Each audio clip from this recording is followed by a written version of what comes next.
हरे कृष्णा, राधे राधे। आज इस वीडियो में आपको भाई बहन के प्रेम के साथ श्री गणेश जी महाराज, तुलसी महारानी, पतवारी माता की शक्ति की पावन कहानी सुनाती हूँ।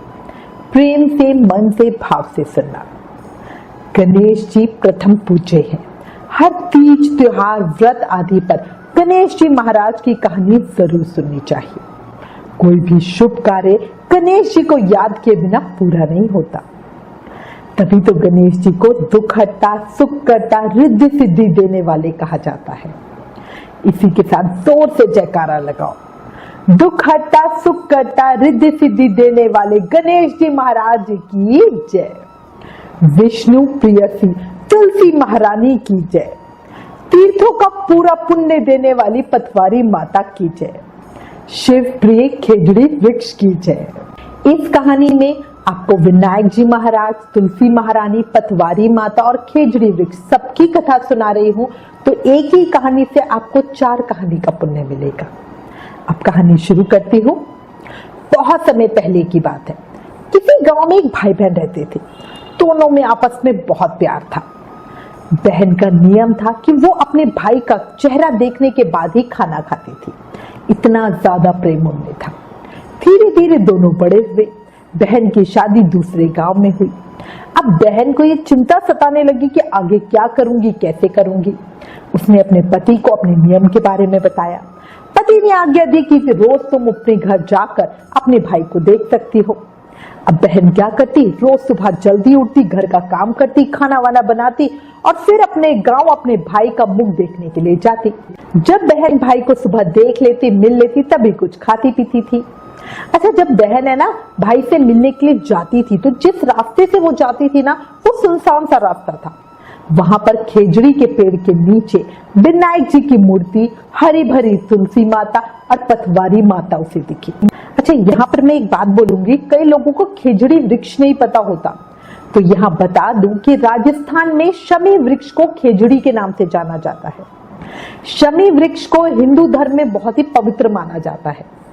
इन्हें सांपों के देवता के नाम से भी जाना जाता है। किसानों के द्वारा पहली बार हल जोतने पर हल और हाली को इनके नाम की राखी बांधी जाती है, जिसे गोगा रखड़ी कहते हैं। इनका धान खेजड़ी के वृक्ष के नीचे होता है। राजस्थान में जब खाने को कुछ नहीं होता, तब खेजड़ी का चारा देते हैं, जो लूंग कहलाता है। उम्मीद करती हूँ अब आपको खेजड़ी वृक्ष के बारे में जानकारी मिल गई होगी। अब वापस कहानी पे चलते।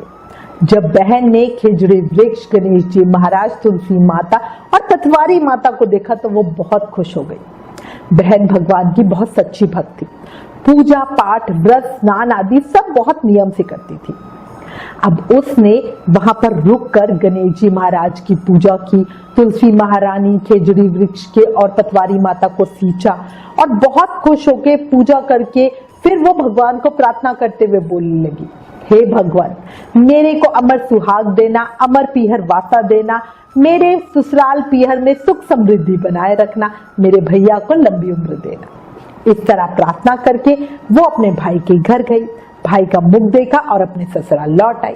अब रोज उसका यही नियम था। रोज सुबह जल्दी उठती, घर के काम करती, खाना बनाती, फिर रास्ते में गणेश जी महाराज की, तुलसी की, पतवारी की और खेजड़ी वृक्ष की पूजा करती, भाई से मिलती और वापस अपने ससुराल आके कुछ खाना वाना खाती और घर के बाकी काम करती। अच्छा खासा नियम चल रहा था। पर क्या था, बहन के घर से ना भाई के घर का जो रास्ता था, वहां पे बहुत सारी कांटों की झाड़ियां थी, जिससे अक्सर बहन के पैर में कांटे चुभ जाते थे। कभी उसकी चुनरी कांटों में अटक जाती थी, क्योंकि देखो पहले के समय में तो ना सब पैदल ही चलते थे, बिना चप्पल के चलते थे, है ना, पैदल ही यात्रा करते थे। एक समय की बात है, जब बहन घर पहुंची और भाई का मुंह देखा, उस समय बहन ना थोड़ा लंगड़ा के चल रही थी। तो भाभी ने पूछा, भाई साहब पैर में क्या हुआ है? तो बहन बोली, रास्ते में बहुत कांटों वाली झाड़ियां हैं, उससे कांटे चुभ जाते हैं। अब भाई भाभी से बात करके बहन अपने ससुराल के लिए वापस चल दी। उधर उसके भैया भाभी आपस में बात कर रहे थे, तो भाभी उनके भैया से बोली, बाईसा के पैर में रोज कांटे चुभ जाते हैं, रास्ते में बहुत कांटों वाली झाड़ियां हैं। अब ये सुनकर भाई को अच्छा नहीं लगा, क्योंकि वो भी अपनी बहन से बहुत प्यार करता था। तो वो बोला कि मैं रास्ते से सभी झाड़ियां निकाल देता हूँ। अब ऐसा कह के जो खोदने का सामान होता है वो लेकर वो रास्ता साफ करने के लिए चल पड़ा। अब रास्ते भर से वो झाड़ियां निकालता रहा। निकालते निकालते वो उस स्थान पे पहुंचा जहाँ पे खेजड़ी का पेड़ था, गणेश जी महाराज थे, तुलसी महारानी थी और पटवारी माता थी। अब वहां पर जाके उन्होंने इन सबको देखा। अब जो भैया था वो बहुत भोला था, उसे इनका प्रताप और शक्ति तो पता नहीं थी। उसे लगा कि ये भी कांटे वाली झाड़ियां ही है और ऐसे ही पत्थर पड़े हुए हैं, तो उसने गणेश जी और पटवारी माता की शिला को हटा दिया, तुलसी को उखाड़ दिया, खेजड़ी वृक्ष को भी निकाल दिया और पूरा रास्ता बढ़िया साफ कर दिया। अब उसके इस कार्य से भगवान बहुत गुस्सा हो गए। भाई थक गया था और वापस घर आके सोया तो वो सोता ही रह गया, क्योंकि भगवान का अभिशाप उसे मिला था। पत्नी ने जगाने की कोशिश की पर पति जगा ही नहीं। अब वो जोर जोर से रोने लगी। लोग इकट्ठा हो गए और उसके पति को अंतिम संस्कार के लिए ले जाने लगे। तो पत्नी बोली, रुक जाओ, अभी मेरी ननद अपने भाई का मुख देखने के लिए आएगी। उसका नियम है अपने भाई का मुख देखे बिना वो खाना भी नहीं खाती। कुछ लोग बोले, आज तो मुख देख लेगी, कल से क्या करेगी, भाई अब तो ये चला ही गया है। पर एक बुजुर्ग व्यक्ति बोला, चलो कोई बात नहीं, थोड़ी देर रुक जाते हैं, बहन आने ही वाली होगी। उधर बहन अपने घर रोज की तरह ही भाई का मुख देखने के लिए निकली। उसे तो पियर का कुछ पता ही नहीं था कि भाई की तबीयत खराब हो गई है या वो नहीं रहा है। पहले समय में फोन वोन तो थे नहीं। अब वो तो रोज की तरह ही अपने भाई से मिलने के लिए निकल पड़ी। जब वो जा रही थी तब उसे बड़ा रास्ता साफ दिखाई दिया, तो उसे बड़ा ही आश्चर्य हुआ कि भाई ये किसने किया है।